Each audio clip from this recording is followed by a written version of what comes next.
ಎಲ್ರಿಗೂ ನಮಸ್ಕಾರ. ನಾನು ಕಲಾ. ದಿನ ವಿಡಿಯೋದಲ್ಲಿ ವಾಂಗಿಬಾತ್ ತುಂಬ ಸಿಂಪಲಾಗಿ ಹೇಗೆ ಮಾಡ್ಕೊಬೋದು ಅಂತ ಅಂದ್ಬಿಟ್ಟು ತೋರಿಸ್ತಾ ಇದ್ದೀನಿ. ನಾವು ಊರಿಗೆ ಹೋಗಿದ್ವಿ, ನನ್ನ ತಂಗಿ ಮಾಡ್ತಾಯಿದ್ರು, ಹಾಗಾಗಿ ವಿಡಿಯೋ ಮಾಡ್ಕೊಂಡಿದ್ದೀನಿ. ಅವ್ರು ತುಂಬ ಚೆನ್ನಾಗಿ ವಾಂಗಿಬಾತ್ ಮಾಡ್ತಾರೆ ಅಂತ ಅಂದ್ಬಿಟ್ಟು ನನ್ನ ಮಗಳೇ ಹೇಳ್ತಾ ಇದ್ಲು.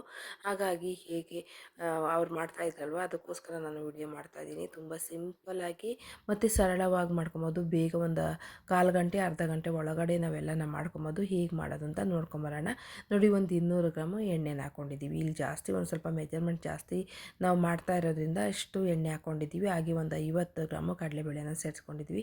ಕಡಲೆಬೇಳೆ ಎಲ್ಲ ಒಂದು ಸ್ವಲ್ಪ ಎಣ್ಣೆಲ್ಲ ಚೆನ್ನಾಗಿ ಫ್ರೈ ಆಗಬೇಕು, ಅಲ್ಲಿವರೆಗೂ ಒಂದು ಸ್ವಲ್ಪ ಫ್ರೈ ಮಾಡ್ಕೊಬೇಕಾಗುತ್ತೆ. ಈಗ ಒಂದು 1/4 kg ಈರುಳ್ಳಿನ ಹಾಕ್ಕೊತಾ ಇದ್ದೀನಿ. ಸಣ್ಣದಾಗಿ ಕಟ್ ಮಾಡಿಬಿಟ್ಟು 1/4 kg ಈರುಳ್ಳಿನ ಚೆನ್ನಾಗಿ ಎಣ್ಣೆಲೆಲ್ಲ ಬಾಡಿಸ್ಕೊಬೇಕು.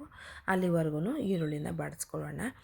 ತುಂಬ ಈಸಿಯಾಗಿ ಮಾಡ್ಕೊಬೋದು, ತುಂಬಾ ಟೇಸ್ಟಿಯಾಗಿರುತ್ತೆ.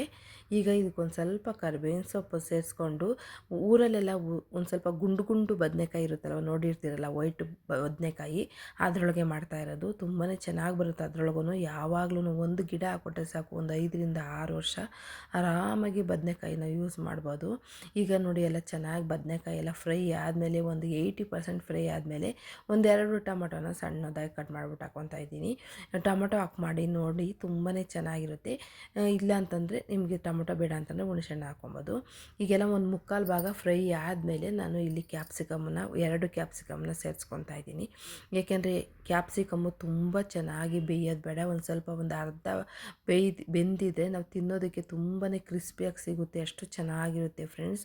ಹಾಗಾಗಿ ಲಾಸ್ಟಿಗೆ ಎಲ್ಲ ಬೆಂದಾದಮೇಲೆ, ಬದನೆಕಾಯಿ ಮತ್ತು ಈರುಳ್ಳಿ ಬೆಂದಾದಮೇಲೆ, ಒಂದು ಸ್ವಲ್ಪ ಇನ್ನೇನು ಎಲ್ಲ ನಾವು ವಾಂಗಿಬಾತ್ ಪೌಡ್ರು, ಉಪ್ಪು ಎಲ್ಲ ಹಾಕ್ತೀವಿ ಅಂತ ಅನ್ನೋ ಟೈಮಲ್ಲಿ ನಾವು ಕ್ಯಾಪ್ಸಿಕಮ್ನ ಸೇರಿಸ್ಕೊಬೇಕಾಗುತ್ತೆ. ಒಂದು ಸ್ವಲ್ಪ ಕ್ರಿಸ್ಪಿಯಾಗಿರಬೇಕು, ಹಾಗಾಗಿ ಅರ್ಧ ಬೇಯಬೇಕಲ್ವ, ಅದಕ್ಕೋಸ್ಕರ ಇನ್ನೊಂದು ಸ್ವಲ್ಪ ಎಣ್ಣೆ ಬೇಕಾಗಿತ್ತು, ಒಂದು ಸ್ವಲ್ಪ ಸೇರಿಸ್ಕೊಂಡಿದ್ದೀವಿ. ಒಂದು 2 ಟೇಬಲ್ ಸ್ಪೂನ್ ಎಣ್ಣೆ ಹಾಕ್ಕೊಂಡು, ರುಚಿಗೆ ತಕ್ಕಷ್ಟು ಉಪ್ಪು ಹಾಕ್ಬಿಟ್ಟು ನೀಟಾಗಿ ಎಲ್ಲನ ಒಂದಕ್ಕೊಂದು ಉಪ್ಪು ಬೆರೆಯಾಗಿ ಮಿಕ್ಸ್ ಮಾಡಿಕೊಂಡ್ರೆ ಸಾಕಾಗುತ್ತೆ. ಬೇಕು ಅಂತಂದರೆ ಇದಕ್ಕೆ ನೀವು ವಾಂಗಿಬಾತನ್ನು ಇಷ್ಟು ಮಾಡೋದಕ್ಕೆ ಒಂದು 4ರಿಂದ 5 ಪ್ಯಾಕೆಟ್ 10 ರೂಪಾಯಿದು ಬೇಕಾಗುತ್ತೆ. ಇಲ್ಲಿ ಮನೇಲೇ ಮಾಡಿರೋದು ಇದು ವಾಂಗಿಬಾತ್ ಪೌಡ್ರು, ಅದನ್ನು ಸೇರಿಸ್ಕೊತಾ ಇದ್ದೀವಿ. ಯಾವುದೇ ಮೆಜರ್ಮೆಂಟ್ ಇಲ್ಲ, ಇದನ್ನು ನೋಡಿಕೊಂಡು ಹಾಕ್ಕೊತಾ ಇದ್ದೀವಿ. ಅಂದರೆ ಸ್ಪೂನಲ್ಲಿ ಆಗಿರ್ಬೋದು, ಆ ಥರ ಏನೂ ಹಾಕ್ಕೊಂಡಿಲ್ಲ.